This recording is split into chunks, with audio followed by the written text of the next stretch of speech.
Next topic क्या है हमारा? सेप्रोट्रॉप्स। तो you might have seen the packets of mushroom sold in vegetables market. तो आप लोगों ने वेजिटेबल मार्केट में देखा होगा मशरूम। ये देखिए यहाँ पे एक स्ट्रक्चर बनाया हुआ है मशरूम का, ये मशरूम है। ये मशरूम ऑफकोर्सली आप लोगों ने देखा होगा। ये एक छतरी समान संरचना होती है, जैसे हमारा अम्ब्रेला होता है ना, अम्ब्रेला जैसे, या फिर आप होटल्स वगैरह में जाते हो तो वहाँ पे मशरूम की सब्जी भी मिलती है। You may have also seen the fully umbrella like patches growing on the rotting wood during the rainy season. और स्पेशली ये कब दिखाई देता है? ये रैनी सीजन में दिखाई देता है। रैनी सीजन बारिश के मौसम में जब लकड़ियाँ वगैरह जो क्या हो जाती है, रोटेट हो जाती है, सड़ जाती हैं, तो उनके ऊपर एक छत्ता जैसा एक वाइट कलर का स्ट्रक्चर अपने आप ग्रो कर जाता है, उसे हम मशरूम कहते हैं। लेकिन वो हमारे खाने लायक नहीं होता, वो पॉइजनस भी हो सकता है। जैसे कि आप लोगों ने 6th स्टैंडर्ड में पढ़ा होगा कि किसी भी लिव्स को हमें टेस्ट नहीं करना चाहिए बिना जाना, क्योंकि वो क्या हो सकते हैं, उनमें पॉइजन हो सकता है। तो वुड के ऊपर जो आपके ये अम्ब्रेला जैसा स्ट्रक्चर मशरूम निकलता है, ये हमारे ईटिंग के लायक नहीं होता है, खाने योग्य नहीं होता है, एडेबल पार्ट नहीं होता है। इसकी खेती होती है, खेती के दौरान जो मशरूम हम ग्रो करते हैं वो हमारे एडेबल पार्ट होते हैं। Let us find the type of nutrients we need survive and from there we get them. Okay, next है हमारे पास activity 1.2। Activity 1. Take a piece of bread and the moisten in with the water. आप एक bread का piece लीजिए और उसे थोड़ा मॉइस्ट वाटर से मॉइस्ट कर लीजिए। Leave it the moist warm place 2-3 days and until fully patches appear on them. फिर 2-3 दिन के बाद आप क्या देखते हो, उसमें कुछ पैचेस दिखाई देते हैं, थोड़े थोड़े धब्बे से दिखाई देते हैं, मतलब वाइट, ग्रीन, ब्राउन ऐसे कुछ कलर्स दिखाई देते हैं। वो जो पेचेस होते हैं, जब हम उसे माइक्रोस्कोप से या फिर मैग्नीफाई ग्लास से देखते हैं उस पैचेस को, तो वो हमें क्या दिखाई देते हैं, वहाँ पे हमें एक कॉटन लाइक थ्रेड जैसा एक स्ट्रक्चर दिखाई देता है, जिसे हम फंगी कहते हैं। वो हमारा क्या होता है, फंगी होता है। यह अपने आप एक छोटी सी, मतलब थ्रेड जैसे, बारीक थ्रेड जैसे स्ट्रक्चर होता है। This organism are called fungi.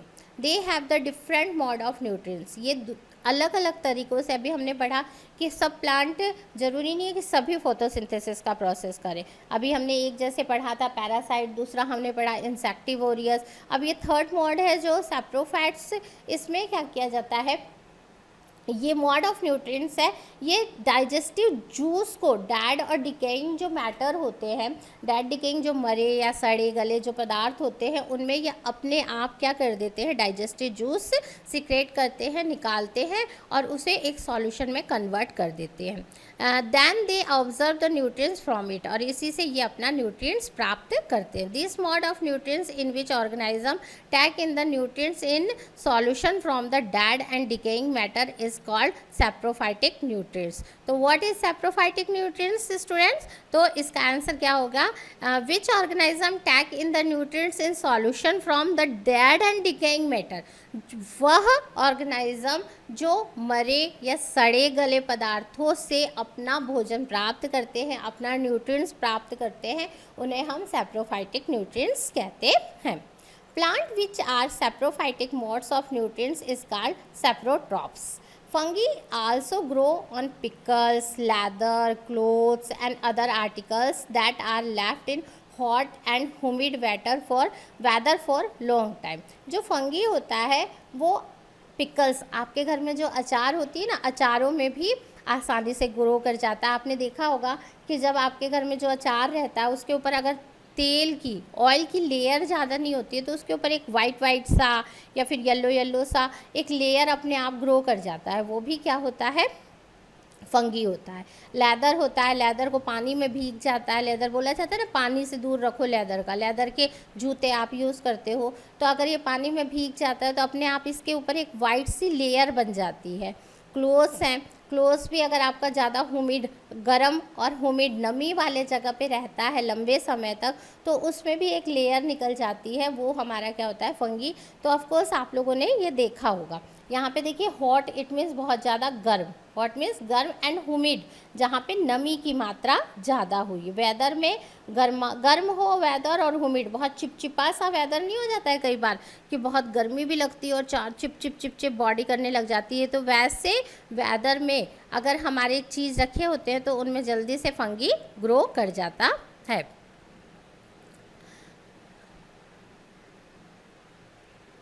अब देखिए यहाँ पे पहली scheme, know the whether her beautiful shoes which she wore a special occasion were spoiled by fungi during the rainy season. She want to know the fungi appear suddenly during the rainy season. तो पहेली ने भी क्या किया है, उसके पास एक बहुत सुंदर से शूज़ थे और उस शूज़ को वो कहाँ पहनने वाली थी, एक स्पेशल ओकेशन पे पहनने वाली थी, लेकिन रेनी सीजन में वो बाहर रह गए और वो क्या हो गए, फंगी ने उसे क्या कर दिया, स्पॉइल कर दिया। नेक्स्ट आगे हम पढ़ते हैं, देखिए during the rainy season they spoil many things. तो रेनी सीजन में हमारे बहुत सारी चीज़ें क्या हो जाती है, स्पॉइल हो जाती है, ख़राब हो जाती है। Ask your parents about the menace of fungi in your house. आप अपने पेरेंट्स से पूछिएगा इसके बारे में। The fungal spores are generally present in air. जो ये फंगलर स्पॉर्स होते हैं ये प्रेजेंट जनरली अधिकतर ये एयर में ही प्रेजेंट होते हैं। When they land on wet and warm things they germinate and grow. और जब हमारी धरती कैसी होती है, बहुत ज़्यादा वेट एंड वार्म होती है, तो ये अपने आप आसानी से ग्रो करने लग जाते हैं। Now can you figure out how we can protect the things from getting spoiled? Some organisms live together and share shelter and nutrients. तो कुछ ऑर्गेनिज्म ऐसे भी होते हैं जो एक दूसरे की हेल्प करते हैं, मतलब एक दूसरे के साथ रहते हैं, मतलब शेयर शेल्टर एंड न्यूट्रिएंट्स। एक उसे शेल्टर प्रोवाइड करता है तो दूसरा उसे न्यूट्रिएंट्स प्रोवाइड करता है।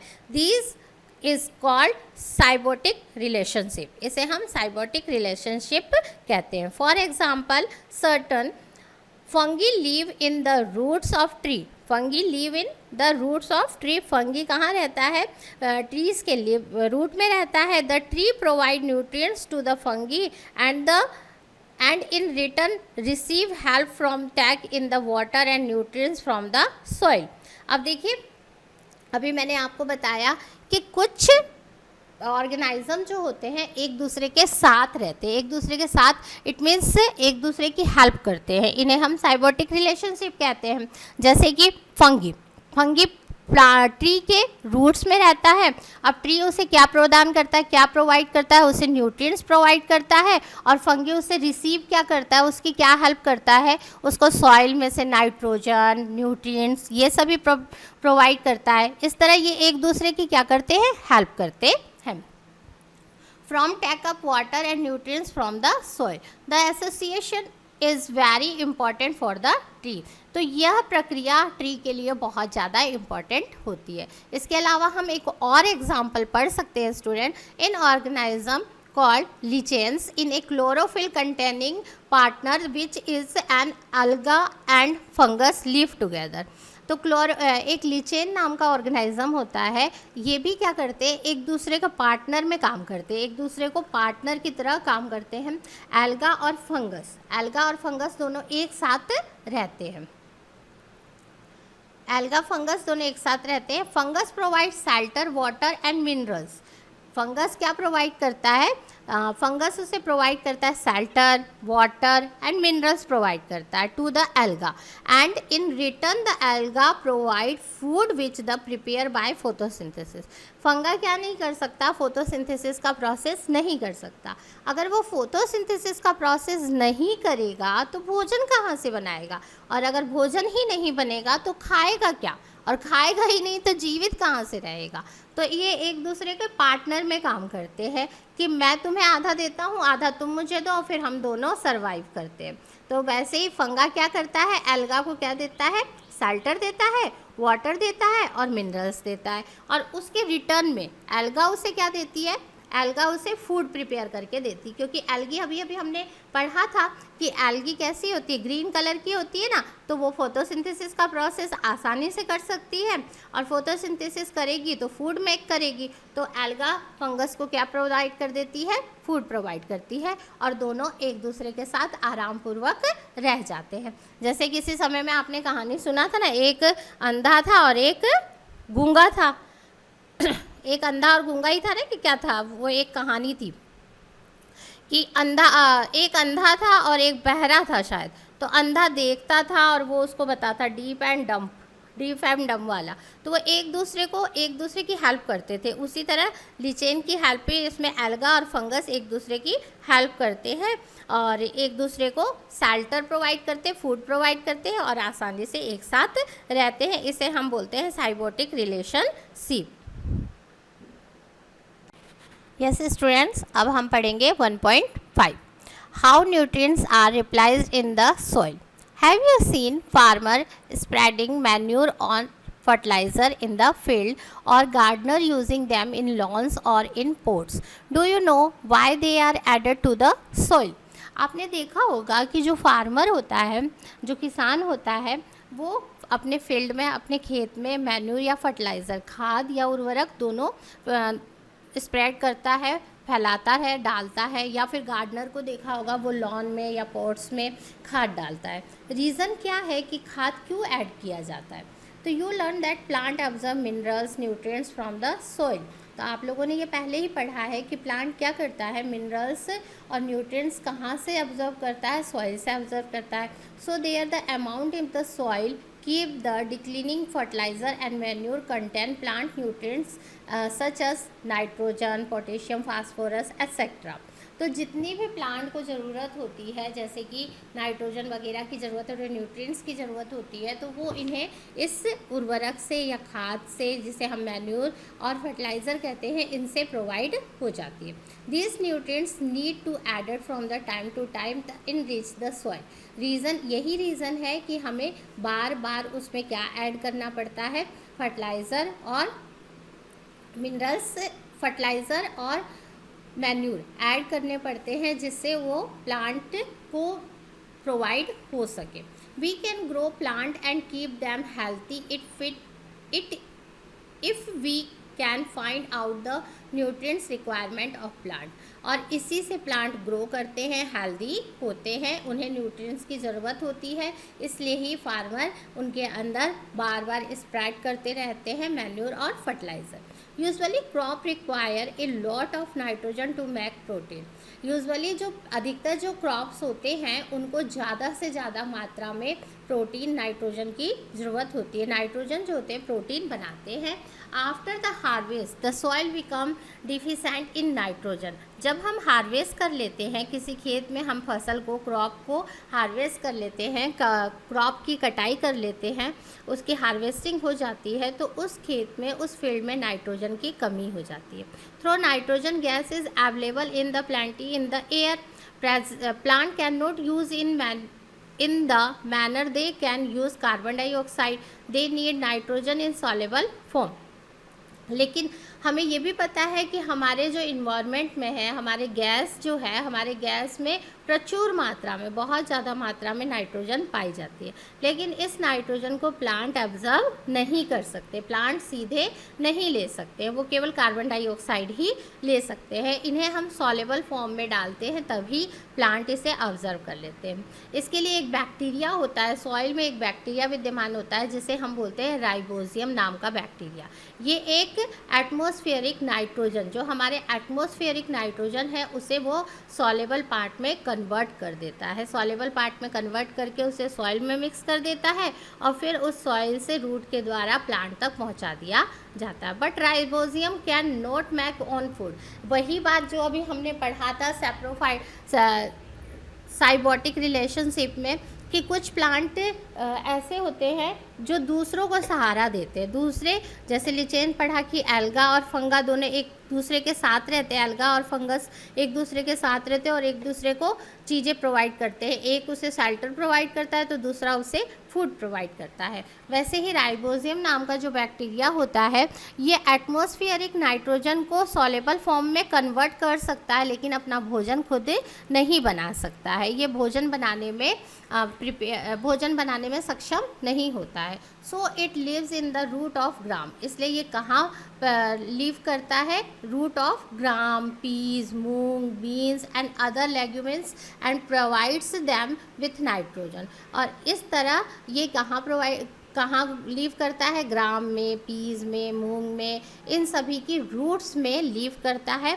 वहाँ इन सभी प्लांट को नाइट्रोजन की बहुत ज़्यादा ज़रूरत होती है और ये एटमॉस्फेरिक नाइट्रोजन को ऑब्जर्व नहीं कर सकते हैं। तो इनमें जो बैक्टीरिया पाया जाता है, राइबोसियम नाम का बैक्टीरिया पाया जाता है, ये एटमॉस्फेरिक नाइट्रोजन को सॉलेबल पार्ट में कन्वर्ट कर देते हैं और ये कहाँ तक किसे प्रदान कर देते हैं? प्लांट को प्रदान कर देते हैं। और प्लांट फोटोसिंथेसिस के प्रोसेस के द्वारा जो भोजन बनाता है वो इन बैक्टीरियाज को प्रोवाइड कर देता है। Most of the pulses are obtained from leguminous plant, और यह प्रोसेस स्पेशली पल्सेस में या फिर लेग्यूमिनस प्लांट्स में ही होता है, जैसे ग्राउंडनट में भी ये प्रोसेस होता है।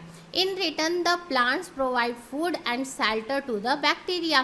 प्लांट इन्हें क्या प्रोवाइड कर देते हैं? प्लांट इन्हें फूड और शेल्टर प्रोवाइड करते हैं और इन बैक्टीरियाज को, और बैक्टीरिया इन्हें क्या प्रदान कर देते हैं? बैक्टीरिया इन्हें एटमॉस्फेरिक नाइट्रोजन प्रोवाइड कर देते हैं। इसलिए ये दोनों एक दूसरे से किस तरह रहते हैं? साइबोटिक रिलेशनशिप में रहते हैं, साझा बनाकर रहते हैं। This association is the great significance for the farmer. ये फार्मर के लिए बहुत अच्छा काम करते हैं। They do not need the nitrogen fertiliser to the soil in leguminous plant are grow. ना फार्मर अगर नाइट्रोजन नहीं, फर्टिलाइज़र नहीं भी प्रोवाइड करते हैं सॉइल के अंदर, तो लेग्यूमिनस प्लांट आसानी से ग्रो कर जाते हैं, क्योंकि इनकी हेल्प कौन करता है? बैक्टीरिया करता है। कौन सा बैक्टीरिया करता है स्टूडेंट? बोलो बोलो। चलो मैं बताती हूँ, आप लोग को सोचने में टाइम लगेगा, तो मैं बताती हूँ आपको वो कौन सा बैक्टीरिया होता है। राइबोसियम नाम का बैक्टीरिया होता है। अब इस चैप्टर में हमने क्या क्या पढ़ा? इस चैप्टर में हमने ऑटोट्रॉप्स के बारे में पढ़ा, मोड ऑफ न्यूट्रिएंट्स पढ़ा, जिसमें हमने सैप्रोफाइटिक, पैरासाइटिक और इंसेक्टिवोरियस, इन सभी के बारे में पढ़ा। आई होप आप लोगों को ये चैप्टर अच्छे से समझ में आया होगा। अब नेक्स्ट पार्ट में हम इसके क्वेश्चन आंसर्स करेंगे। ओके।